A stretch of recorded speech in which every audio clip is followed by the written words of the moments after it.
I'm Victoria Cooksey, and today we're celebrating my 100th YouTube video on this channel. Now, the best way to do something like that is, of course, have a little bubbly. And I also wanted to celebrate by answering your questions, which all happen to end up coming through as chocolate questions. So it's all about chocolate today. But thank you for your questions. All of these questions are from Instagram. So when I say who it is, it's their Instagram handle. And I happen to write them all down in the chocolate notebook, which if you're a chocoholic, love tasting chocolate, this is a great little notebook to have. First up, we have two questions from Luisa Abram, or at Luisa Abram. And if you've never had her chocolate, you need it. The cacao is from Brazil and it's fantastic, and I've been eating her chocolate for years, so thank you for your questions. First up, how did you first get into chocolate and craft chocolate? Well, I definitely would consider myself a chocoholic pretty much my entire life, but of course what that means to me has changed over time. I would say, honestly, about 15 plus years ago, I was really into getting good at smelling and tasting wine, with the thought of getting a wine certificate of some sort. During that process, I eventually heard about École Chocolat, which I now have 2 certificates from, and really switched more seriously into tasting chocolate, but I still continued to taste wine at the time. And now last year I got my intermediate wine certificate from the International Sommelier Guild, so I also still pursue the wine as well. Second question from Louisa is, what was the first beantobar chocolate you ever tasted? I kind of went through this phase before I really became like a chocolate reviewer of, if I wanted the good chocolate, I would try to find Valrhona and Michel Cluzel and D'Amore, and to me that was like, woo. So I guess you could kind of say sort of along those lines. But if you're looking at more, probably what you're thinking of our traditional smaller craft chocolate makers, the 3 that really stand out to me that I had at the start was Dick Taylor's Fig Bar, Soma Chocolate Makers, I think it's called Dark Side of the Mug drinking chocolate, and Fruition Chocolates. I think it was the brown butter bar, something like that, maybe a brown butter milk chocolate bar. So those were the makers I really had towards the start of the journey. Next question from at Projet Chocolat. What is the biggest shift you have seen in the craft chocolate industry from when you first entered to today? Honestly, there have been so many changes, but I feel like what pops out in my mind the most is packaging.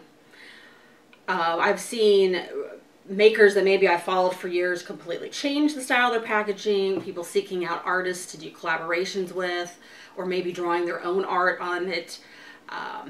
Packaging changes in size, both inner and outer being more environmentally friendly packaging. And along with that, I also think about the bar molds themselves, because that's also a part of your look. You open the package, you see that mold. And before, so many makers were just kind of using a standardized, you could buy it, it wasn't special to them kind of mold. And then over the years, I've really seen where everyone's slowly changing to their own signature mold, because I think people like us that are always taking those pictures of them, a certain thing becomes recognizable or associated with that maker, and they eventually all are now, I think, switching over to their own style. So yeah, I really feel like packaging is a big, huge change I've seen. All right, last question. This is from at Jessica Chocolate Journeys, and she says, in your experience, have you found some cacao beans / origins to be creamier, fattier, have a higher cacao butter versus cacao solid ratio than others? I have a multi-part answer to your question. The first thing that comes to just my own personal experience is I don't tend to think of the chocolate in that way. I think of it more stylistically maker to maker. If you have a Dick Taylor bar and you have a Dandelion chocolate bar, you taste a Chocolate Naive bar, and you go for a Soma chocolate maker bar, all of those have different textures, and no matter what origin they're using or percentage, there's a certain style in some makers that always comes through, maybe in the mouthfeel or the look, or there's something about it that's similar. So I honestly, in my mind, tend to think, what is the style of the maker? And you'll especially notice this, like when you get into tasting lots of different craft chocolates, then you end up having maybe several bars over the years by the same maker, and you'll really start to notice their style. Now, part 2 of this question is more specific to the info you are looking for. Ironically enough, after you asked this question, about a week later, Dick Taylor Chocolates sent me their new bar with Mexican cacao, which I honestly think is one of their best bars ever. And if they had not sent it to me, I would have bought it because I always buy their chocolate. It's one of their best. So they sent me this, and then they sent me some other bars that was part of their Zoom release party, Zoom tasting. And I attended that, and in it, the guys talked about the difference of cacao butter versus where the trees are grown in location to the equator. So after the fact, I messaged Dick Taylor about, hey, could you tell me more about it or where I could read about that? And they were really cool and got back to me right away. And so they said in the book, The Science of Chocolate, they actually even were so cool as they sent me a little picture of the page itself, and it was talking about the closer the tree is grown to the equator, the harder the cacao fat is in it and actually needs a slightly higher temperature to melt.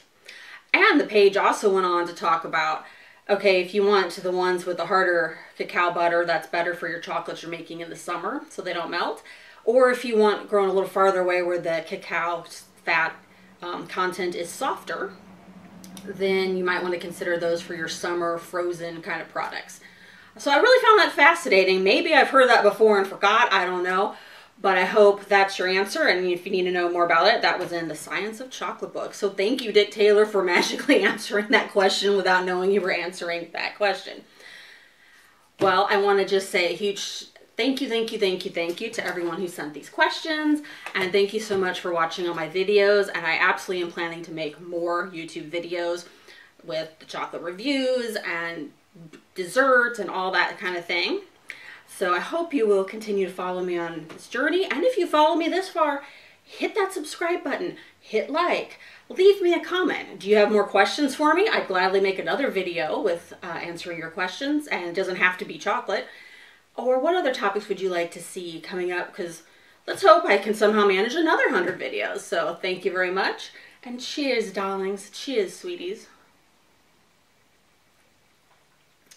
And really any excuse for bubbly, right? You know, even if this was the 101 video, maybe we could have bubbly. Catch you later. Thanks for watching.